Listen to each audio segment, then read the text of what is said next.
কালকে আমি ঘর গোছাতে যেয়ে দেখলাম যে সব কিছুই তো রেডি আছে। তো আমি কেন বসে আছি যে সিমাই রান্না করব না, এমনটা তো হয় না। কারণ আমি সিমাই ভীষণ পছন্দ করি, তবে হালকা মিষ্টি হলে আমার ভীষণ ভালো লাগে। তো এই জন্য আমি দেখলাম সবই গুছানো আছে, বাদাম কিশমিশ দুধ সিমাই সবই আছে। তো আমি বসে আছি কেন, যে কথা সেই কাজ। তো সাথে সাথে আমি রান্নাঘরে চলে আসলাম এই তো রান্নার জন্য। আসসালামু আলাইকুম, কী অবস্থা সবাই কেমন আছেন? আশা করি সুস্থ এবং ভালো আছেন। আলহামদুলিল্লাহ আমি বেশ ভালো আছি। তো চলুন আমার সিমাই রান্না কেমন দেখা যাক।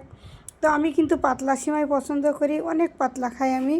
তো আমার ফেভারেট খুবই পাতলা সিমাই। তো আমার মন মতো আজকে রান্না করছি, যেহেতু সিমাইয়ের ব্যাপারে আকাশবাবুর কোনো মতামত নেই।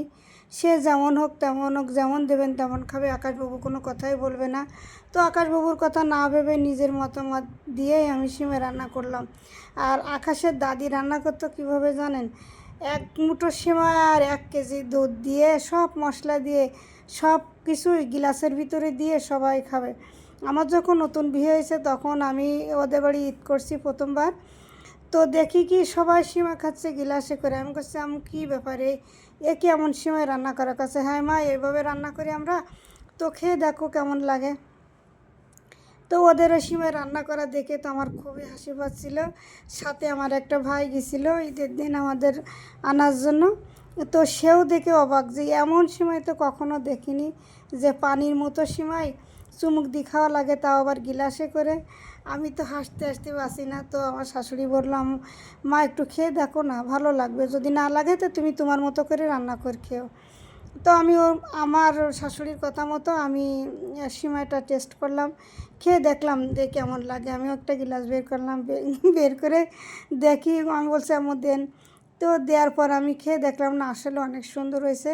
আমাদের সিমাই তো আঠালো হয়, এঁটে যায় বা খাম্বির মতো হয়, কিন্তু ওদের সিমাই রান্নাটা আমার ভীষণ পছন্দ হয়েছিল।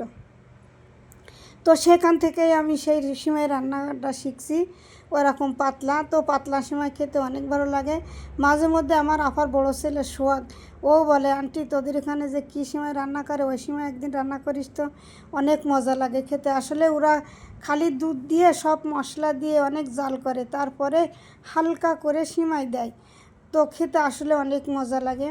আসলে কি জানেন, এক এক দেশের রান্না, এক এক দেশের আইটেম সবই কিন্তু আলাদা। মানুষ বলে না, এক দেশের গালি এক দেশের বলি। তো আসলে এরকমটাই। তো আজকের মতো এখানে বিদায় নিলাম। সবাই ভালো থাকবেন, সুস্থ থাকবেন। আল্লাহ হাফেজ।